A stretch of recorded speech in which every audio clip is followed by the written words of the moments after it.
또 17절까지 말씀입니다. 신약성경 327쪽입니다.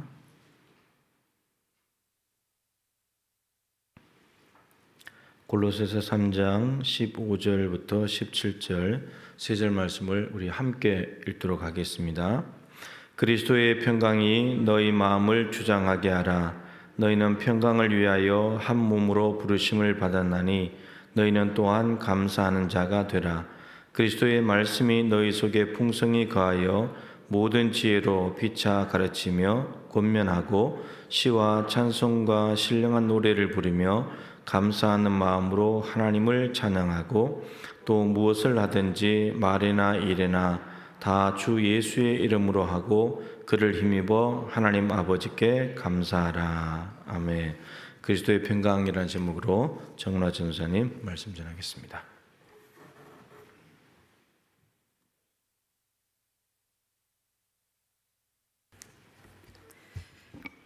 할렐루야. 이 시간 여러분들에게 그리스도의 평강이 가득하시기를 축복합니다.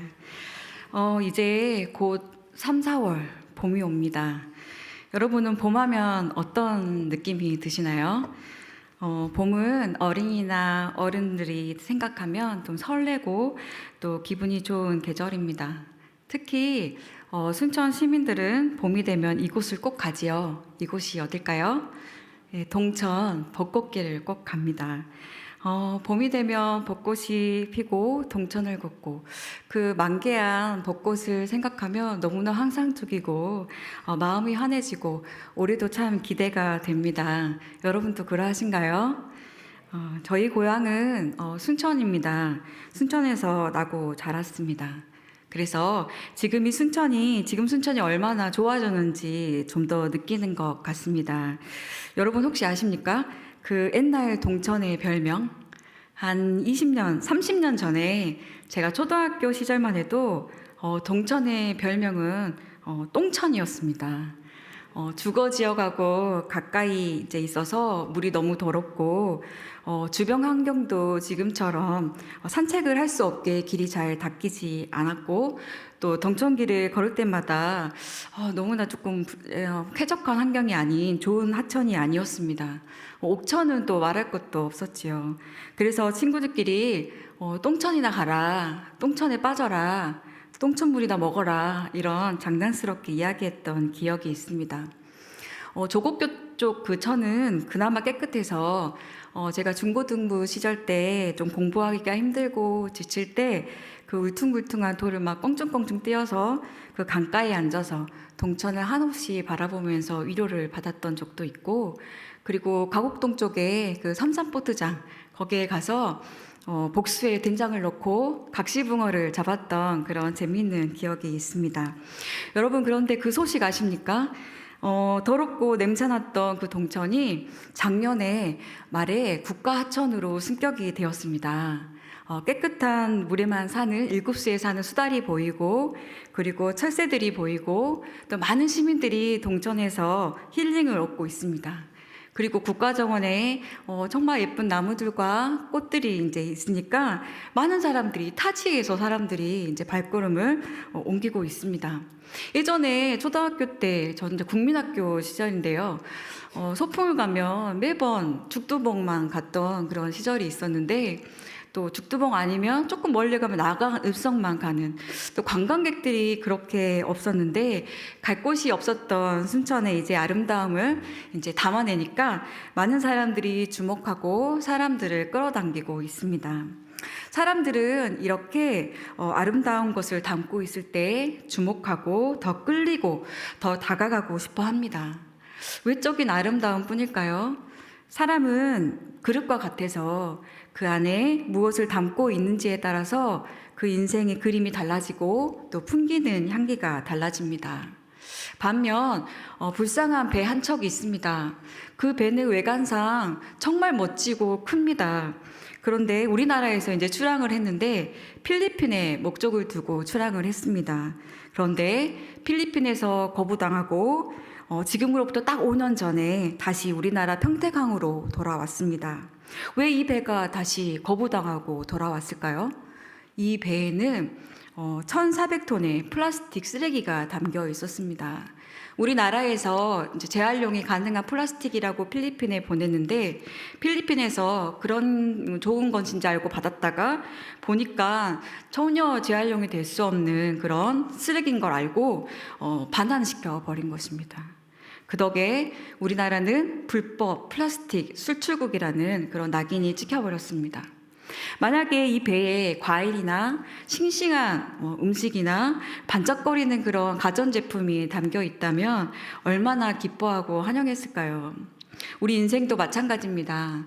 우리 안에 무엇이 담겨 있느냐에 따라서 우리가 지나갈 때마다 자석처럼 사람들이 다가오고 환영하며 저 사람만 오면 너무 기분이 좋아.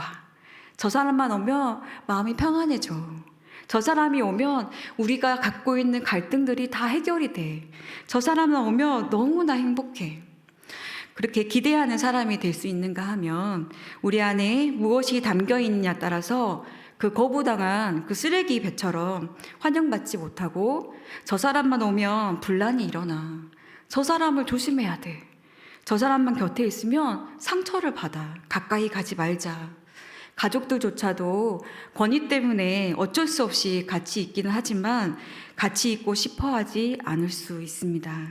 다른 이들에게 가시돋친 말을 하고 상처를 주고 다가가면 아픔을 줍니다. 우리는 모두에게 환영받고 싶고 사랑받고 싶고 더 나아가 사랑을 주고 싶습니다. 더군다나 우리 안에는 빛 대신 예수 그리스도가 계십니다. 그 빛을 또한 세상에 드러내고 싶습니다. 또 그 빛으로 인해서 다른 이들로 하여금 나를 보면서 하나님을 보게 하고 하나님을 드러내고 싶고 또 하나님의 사랑을 세상 속에 그대로 반사시키는 반사체가 되고 싶은 소원이 있습니다. 그렇게 하기 위해서는 우리 마음에 무엇을 담아야 할까요? 내 마음에 버려야 될 쓰레기는 무엇일까요? 내 마음에 무엇을 담아야 향기나고 아름다운 꽃을 담은 그런 정원처럼 그리고 걷기만 하면 힐링이 되는 동천처럼 사람들이 예수님의 향기를 느끼고 예수님의 깊으신 사랑이 흘러넘치고 또 왕선될 하나님의 나라를 위해서 다른 영혼들을 나에게 끌고 들어와 이끌어서 그리스도께 인도할 수 있을까요? 이 질문에 대한 답이 성경에 있습니다. 하나님께서는 이 시간 이 말씀을 통해서 우리에게 말씀하십니다. 한번 따라해 보실까요? 그리스도의 평강과 그리스도의 말씀이 너희 마음을 주장하게 하라. 첫째는 그리스도의 평강이 우리 마음에 가득해야 합니다. 예수님께서는 우리에게 평강을 주시기에 오셨고 그 목적대로 우리에게 평강을 주셨습니다. 요한복음 14장 27절 말씀입니다. 평안을 너희에게 끼치노니 곧 나의 평안을 너희에게 주노라. 내가 너희에게 주는 것은 세상이 주는 것과 같이 아니하니라. 너희는 마음에 근심하지도 말고 두려워하지도 말라.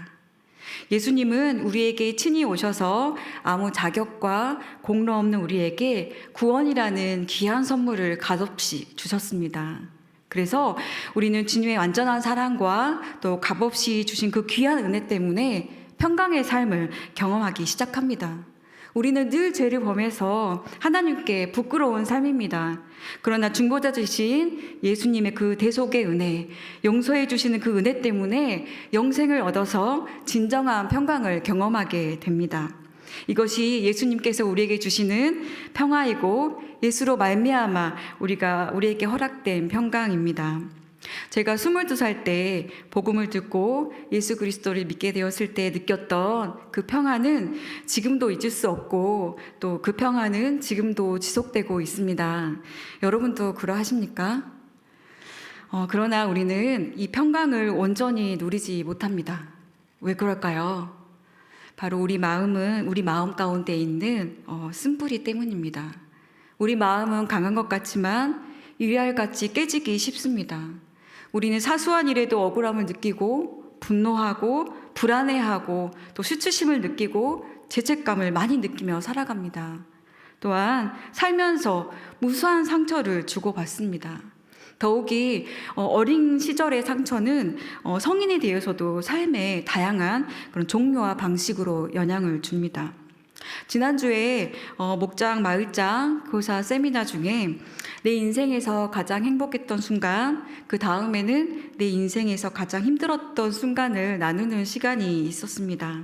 종이에 그림을 그리면서 내 인생에 가장 힘들었던 순간이 언제인가 생각해 보니까 조금 그 기억이 나서 좀 울적해졌습니다. 근데 각자의 종이를 보니까 모두 한결같이 인생의 힘든 순간들이 있었습니다. 짧은 시간이었지만 또 서로의 이야기를 나누면서 눈물이 고이기도 했습니다. 해결되지 않는 이 모든 우리의 아픔, 이 쓴뿌리는 나를 괴롭게 할 뿐만 아니라 많은 사람들로 하여금 찌르고 상처를 주며 더럽히는 죄를 짓게 합니다. 히브리서 12장 15절 말씀입니다. 너희는 하나님의 은혜에 이르지 못하는 자가 없도록 하고 또 쓴뿌리가 나서 괴롭게 하여 많은 사람이 이로 말미암아 더럽게 되지 않게 하라. 이 쓴뿌리는 우리 마음에 버려야 될 마음의 쓰레기입니다. 우리 마음의 쓰레기는 굉장한 영향력이 있습니다. 쓰레기를 감추어도 냄새가 나는 것처럼 우리 마음에 쓴뿌리가 가득하며 그 거부당한 배처럼 이웃들에게 상처를 주고 또 그 과정 가운데 우리는 또 하나의 쓴뿌리를 만들어 갑니다.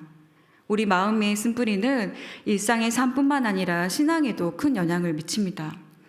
무섭고 자유롭지 못한 아버지 밑에서 자란 사람은 아버지에 대한 상처가 있습니다. 그 쓴뿌리가 있는 사람은 하나님을 사랑의 하나님으로 보기에 참 많은 시간이 걸립니다. 아버지 하나님은 무서운 하나님, 내가 조금만 못해도 때리시는 하나님, 12조를 떼먹으면 나에게 병이나 재앙을 내릴 하나님, 하나님이 날 벌하실 거야. 집안에 무슨 일이 생기면 무조건 내가 하나님 말씀에 순종하지 않아서 그래. 하나님은 사랑이시라. 하나님의 사랑의 하나님을 받아들이기가 참 어렵습니다. 또 이런 쓴뿌리가 있는 사람들은 이단에도 잘 빠집니다. 이단들은 늘 하나님을 심판의 하나님으로 또 무엇인가 하지 않으면 큰 벌을 받을 것 같이 세뇌를 시킵니다. 수요 예배, 주일 예배 드리지 않으면 하나님이 지옥에 보내고, 전도하지 않으면 지옥에 보내고, 때리고 심판하는 하나님으로 바라보게 합니다. 그 쓴뿌리가, 그 마음의 쓰레기가 우리가 바른 신앙에 서지 못하도록 합니다. 여러분 속에는 어떤 쓴뿌리가 있습니까? 어떤 쓴뿌리가 여러분의 삶을 힘들게 하고 사랑하는 이들과의 관계를 더 어렵게 만들고 있습니까? 혹시 그 쓴뿌리가 용서하지 못함, 억울함, 사랑받지 못함, 서운함이 아닙니까?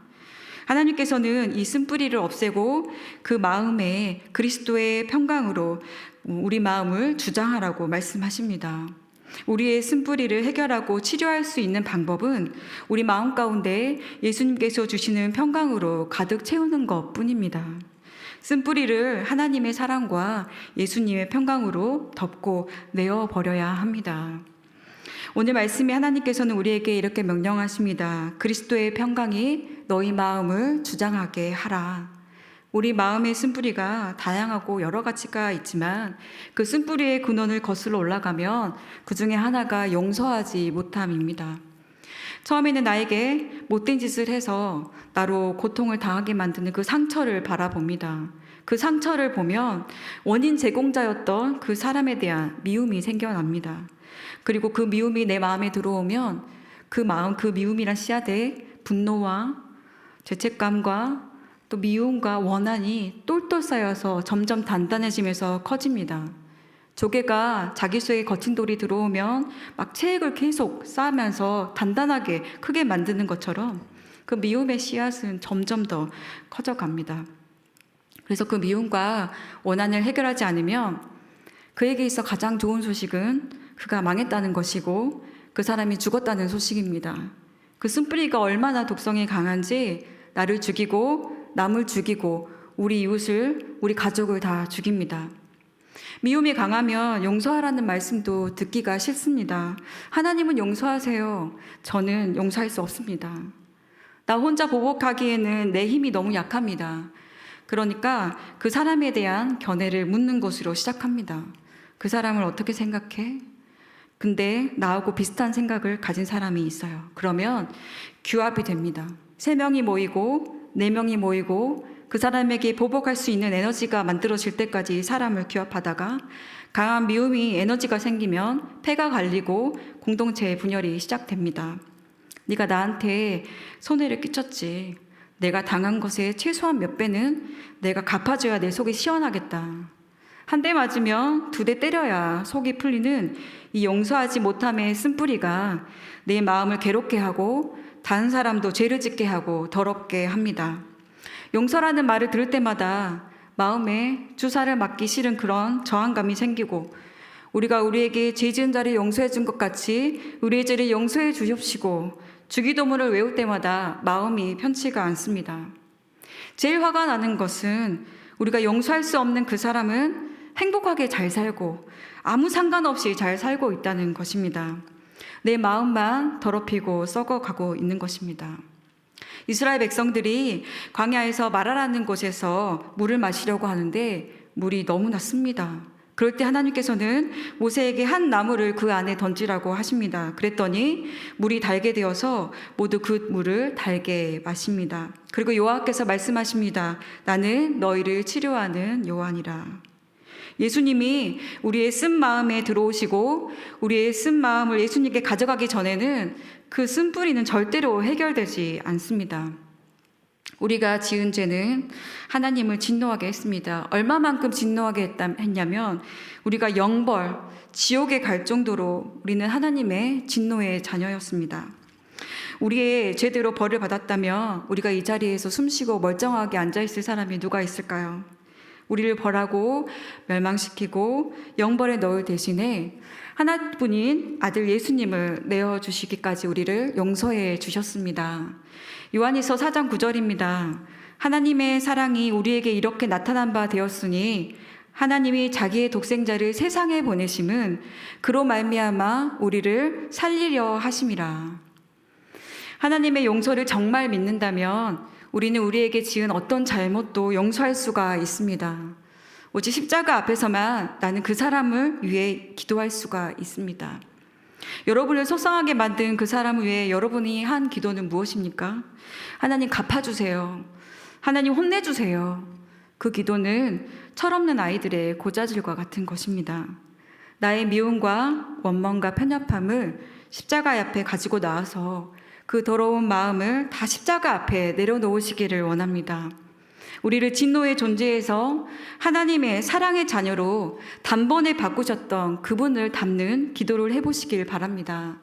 저주를 축복으로, 지옥을 천국으로 뒤집어 놓으신 우리 하나님을 우리가 닮아가기를 원합니다. 그리고 그 사람으로 인해 나를 연단하신 하나님께 감사하는 우리가 되기를 원합니다. 골로새서 2장 6절, 7절 함께 한번 읽어보실까요? 골로새서 2장 6절에서 7절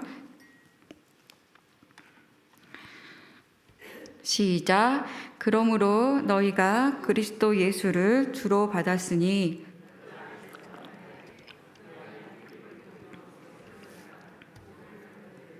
믿음에 굳게 서서 감사함을 넘치게 하라. 이제 우리는 쓴뿌리는 뽑아내고 예수님 안에서 뿌리를 박아서 그리스도께서 주시는 평강을 누리는 여러분과 되기를 간절히 기도합니다. 우리의 부끄러움과 상처와 많은 아픔 가운데서도 우리 인생을 바꿔놓으시고 우리를 오늘 이 자리에 있게 하신 하나님, 그분 덕분에 내가 살아갈 수 있다고 고백하는 것, 그것이 복음의 능력이고 신자의 삶입니다. 두 번째는 그리스도의 말씀이 우리 안에 풍성해야 합니다. 여러분 댁에 지금 몇 명이 사시죠? 혼자 사시는 분도 계시고 그리고 2명이 살기도 하고 4명, 많게는 6명이 살기도 합니다. 그러나 그 사람이 다 각각의 자기 기준을 가지고 산다면 그 집안은 절대로 행복할 수가 없습니다. 둘이 살면서도 기준이 각각이라면 평안할 수가 없습니다. 안 믿는 아내와 안 믿는 남편이 있다면 그 마음에 걸린 그 큰 돌덩이가 있는 것처럼 마음이 무겁고 마음에 걸리고 기준이 부딪힐 때마다 힘이 듭니다. 교회도 마찬가지입니다. 어떤 교회가 좋은 교회입니까? 나를 알아주는 교회. 어떤 교회가 나쁜 교회지요? 나를 인정해주지 않는 교회. 각각 나를 기준으로 삼는 이런 교회는 절대로 예수님을 온전하게 전할 수가 없습니다. 사사시대가 왜 그렇게 불행하고 우리로 하여금 경계해야 될 역사인지 아십니까? 왜 그렇게 어둡고 암울했는지 아십니까? 사람들이 각기 제 소견대로 옳은 대로 살았기 때문입니다. 다른 말로 각각 자기 기준을 따라서 살았기 때문입니다. 우리의 삶의 절대적인 기준은 하나님의 말씀입니다. 우리 생각으로 나만의 기준으로 우리의 삶을 만들어가지 말고 복음의 능력으로 하나님의 말씀으로 우리의 생각과 마음을 변화시켜야 합니다. 하나님의 말씀이 우리 마음에 풍성할 때는 우리가 언제든지 어디를 가든지 우리 이웃들에게 하나님의 지혜의 말씀을 전하고 가르치고 권면하면서 시와 찬성으로 하나님을 높여드리고 감사함으로 하나님을 찬양할 수가 있습니다. 그럴 때 우리의 쓴뿌리는 우리를 비집고 들어오지 못합니다. 우리 마음에 하나님의 말씀이 가득 찰 때 그 기쁨과 벅참으로 우리 안에 쓴뿌리의 영향력은 사라집니다. 마음의 쓴뿌리가 무엇을 먼저 버려야 될지 모를 정도로 가득해서 삶이 괴로우신 분 있으십니까? 하나님 말씀으로 돌아서시기 바랍니다. 남유다 왕 요시야가 8살 때 왕이 되었을 때는 마치 청소하지 않은 정말 그렇게 지저분한 쓰레기 더미가 쌓인 그런 방처럼 타락하고 암울한 시대였습니다. 요시야 할아버지가 므낫세였는데요. 그때는 온 나라가 우상에 덮여 있었습니다. 므낫세는 그런데 말년에는 그 백성들에게 하나님을 따르도록 했습니다. 우상을 철폐하고 여호와께 드리는 예배를 부활시켰습니다. 므낫세 시절이 지나고 그의 아들 아몬 왕이 있었는데 그 아몬 왕은 더 악한 왕이었습니다. 므낫세가 버렸던 우상들을 다시 주워다가 다시 세웠습니다. 다시 온 나라가 하나님을 버린 죄악에 빠졌습니다. 그런 쓰레기 같은 그런 냄새나는 상황 속에서 요시야가 어린 나이에 왕이 됩니다. 후에 제사장 hil기야를 통해서 율법책이 발견되었는데 요시야 왕의 귀에 들려지게 됩니다. 하나님 말씀 앞에 딱 서니까 지금까지 생각지 못했던 그런 죄악을 깨닫고 자기 옷을 찢고 하나님께 나아갔습니다. 얼마나 하나님 가슴을 아프게 했는지 깨달으면서 하나님께 회개했습니다. 하나님 말씀 앞에서 마음과 뜻을 다해서 하나님의 말씀을 따르기로 약속하면서 백성들을 하나님 앞으로 인도했습니다. 역대하 34장 31절 말씀입니다. 왕이 자기 초소에 서서 여호와 앞에서 언약을 세우되 마음을 다하고 목숨을 다하여 여호와를 순종하고 그의 계명과 법도와 율례를 지켜 이 책에 기록된 언약의 말씀을 이루리라. 하나님의 말씀 앞에 서자 나라의 개혁이 시작되었습니다. 그리고 요시야는 백성들이 이전에 잃어버렸던 유월절을 섬기게 합니다. 유월절을 지킨다는 것은 하나님 자녀의 정체성을 찾는 일이었습니다. 이 모든 것은 하나님 말씀 앞에 섰을 때였습니다. 하나님 앞에 말씀 앞에 섰을 때 온갖 더러운 우상과 죄가 깨끗이 청소되었습니다. 하나님의 말씀으로 우리 마음을 청소하시길 바랍니다. 과감하게 말씀을 거스리는 쓴뿌리를 제거하시고 내어버리고 상처와 억울함, 근심, 걱정, 용서하지 못한 모든 쓴뿌리를 버리고 예수님 안에서 뿌리를 내리면서 하나님 앞에 정결하게 서시는 저와 여러분 되기를 바랍니다. 그럴 때 우리가 어디에 서 있든지 하나님의 말씀으로 부흥을 일으키고 하나님 말씀 앞에 나만 서 있는 게 아니라 내가 심겨 있는 그 공동체에 하나님께서 기뻐하시는 많은 열매들을 맺을 줄 믿습니다. 우리가 늘 사람들을 끌어당기고 또 하나님의 사랑을 세상에 반사시키는 세 번째 방법은 무슨 일을 행하든지 주 예수님의 이름 안에서 행해야 합니다. 우리는 그리스도를 통해서 하나님을 만나게 되었습니다. 만복의 근원이신 그 창조주 하나님을 아버지로 부르게 되었습니다. 이 땅에 하나님이 누구신지 보여주시고 또 우리를 하나님께 이끌기 위해 이 땅에 오신 그 아들 하나님, 우리는 그 예수님 안에 있습니다. 예수님은 우리에게 이 안에 너 있다 이렇게 말씀하시고 우리는 예수님이 내 안에 계십니다 라고 복된 고백을 하는 사람들입니다. 오늘 17절 말씀에 무엇을 하든지 말에나 일에나, 그 말은 일상을 가리키는 관용어입니다.